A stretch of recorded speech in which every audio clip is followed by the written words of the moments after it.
ಮೈಸೂರಿನಲ್ಲಿ ರೂಪಾಂತರಿ ತಳಿ JN1 ಪತ್ತೆ ಹಿನ್ನೆಲೆ ಜಿಲ್ಲಾದ್ಯಂತ ಎಚ್ಚರಿಕೆ ವಹಿಸಲಿಕ್ಕೆ ಆರೋಗ್ಯ ಇಲಾಖೆ ಸೂಚನೆಯನ್ನು ಕೊಟ್ಟಿದೆ. ಗಂಭೀರ ಕಾಯಿಲೆಗಳಿಂದ ಬಳಲ್ತಾ ಇರೋರು ಎಚ್ಚರಿಕೆ ವಹಿಸಬೇಕು. ಸೋಂಕಿನ ಲಕ್ಷಣ ಕಂಡು ಬಂದರೆ ಹೋಮ್ ಐಸೋಲೇಷನ್ನಲ್ಲಿ ಇರಬೇಕು. ಮೈಸೂರಿನ DHO ಡಾಕ್ಟರ್ ಕುಮಾರಸ್ವಾಮಿ ಮಾಹಿತಿಯನ್ನು ನೀಡಿದ್ದಾರೆ. ಮಾಸ್ಕ್ ಧರಿಸುವ ಮೂಲಕ ಸೋಂಕು ಹರಡದಂತೆ ಎಚ್ಚರಿಕೆ ವಹಿಸಬೇಕು. ಮೈಸೂರು ಜಿಲ್ಲೆಯಲ್ಲಿ ಆರೋಗ್ಯ ಇಲಾಖೆ ಅಗತ್ಯ ಕ್ರಮ ಕೈಗೊಂಡಿದೆ ಎನ್ನುವ ಮಾಹಿತಿಯನ್ನು ಕೂಡ ಕೊಟ್ಟಿದ್ದಾರೆ. ಅನಗತ್ಯ ಭಯ ಆತಂಕ ಪಡುವ ಅಗತ್ಯ ಇಲ್ಲ ಅಂತ ಮೈಸೂರಿನ DHO ಕುಮಾರಸ್ವಾಮಿ ಕೂಡ ಹೇಳಿದ್ದಾರೆ. ಜಾಗೃತಿಯನ್ನು ಮೂಡಿಸ್ತಕ್ಕಂಥದ್ದು.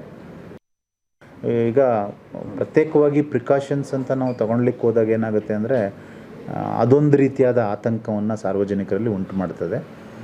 ಆ ಹಿನ್ನೆಲೆಯನ್ನು ನಾವು ಗಮನದಲ್ಲಿಟ್ಕೊಂಡು ನಮ್ಮ IEC ಸೆಕ್ಷನ್ನಿಂದ ಮತ್ತು ಫೀಲ್ಡ್ ಸ್ಟಾಫಿಂದ ಅಂಥ ಸಂದರ್ಭದಲ್ಲಿ ಈ ರೋಗ ಲಕ್ಷಣ ಬಗ್ಗೆ ತಿಳಿ ಹೇಳ್ತಕ್ಕಂಥದ್ದು ಮತ್ತು ಮಾಸ್ಕನ್ನು ಧರಿಸೋ ಬಗ್ಗೆ ಇನ್ನೂ ಹೆಚ್ಚಿಗೆ ಜಾಗೃತಿಯನ್ನು ಮೂಡಿಸ್ತಕ್ಕಂಥದ್ದು ಮತ್ತು ಸಾಧ್ಯ ಆದಷ್ಟು ರಿಪೀಟೆಡ್ ಹ್ಯಾಂಡ್ ವಾಷಿಂಗ್ ಬಗ್ಗೆನೂ ಸಾರ್ವಜನಿಕರಲ್ಲಿ ಜಾಗೃತಿಯನ್ನು ಮೂಡಿಸ್ತಕ್ಕಂಥದ್ದು ಇಂತಹದ ಬಹಳ ಸಹಜ ಪ್ರಕ್ರಿಯೆಗಳೇನಿದ್ದಾವೆ ಅದ್ರ ಬಗ್ಗೆನೇ ನಾವು ಸೆನ್ಸಿಟೈಸ್ ಮಾಡ್ತಾ ಇದ್ದೀವಿ.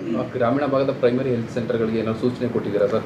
ಯಾಕಂದರೆ ಪ್ರತಿನಿತ್ಯ ಕೆಲಸ ನಿರ್ವಹಿಸಬೇಕು ಅಂತ, ಯಾಕಂದರೆ ಕೆಲವು ಕಡೆಗಳಲ್ಲಿ ಅದಾಗ್ತಾ ಇಲ್ಲ.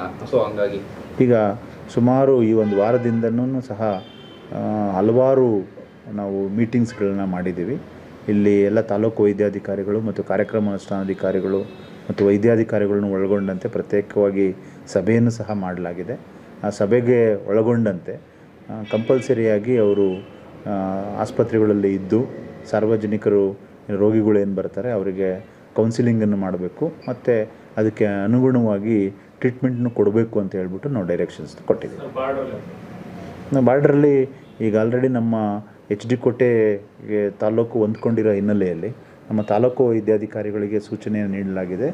ಅವರು ಸುಮಾರು ಪ್ರತಿದಿನವೂ ಅಲ್ಲಿ ತಾಲೂಕು ಬಾರ್ಡರ್ಗೆ ಭೇಟಿ ನೀಡ್ತಾ ಇದ್ದಾರೆ ಮತ್ತು ಅಲ್ಲಿ ನಮ್ಮ ಸ್ಥಳೀಯದಿಂದ ಬಾರ್ಡ್ರನ್ನ ಕ್ರಾಸ್ ಮಾಡಿ ಬೇರೆ ಬೇರೆ ಕಾರಣಗಳಿಗೆ ಹೋದಂಥ ಸಂದರ್ಭಗಳಲ್ಲಿ ಅವರು ವಾಪಸ್ಸು ಮನೆಗೆ ಬಂದ ಮೇಲೆ ಅವ್ರಿಗೇನಾದ್ರು ರೋಗ ಲಕ್ಷಣಗಳಿದ್ದರೆ ಅಂಥವ್ರಿಗೂ ಸಹ ನೀವು ಸೆನ್ಸಿಟೈಸ್ ಮಾಡಬೇಕು ಮತ್ತು ಟೆಸ್ಟನ್ನು ಮಾಡಿಸ್ಕೋಬೇಕು ಅನ್ನೋದ್ರ ಬಗ್ಗೆ ನಾವು ಅರಿವನ್ನು ಮೂಡಿಸ್ತಾ ಇದ್ದೀವಿ.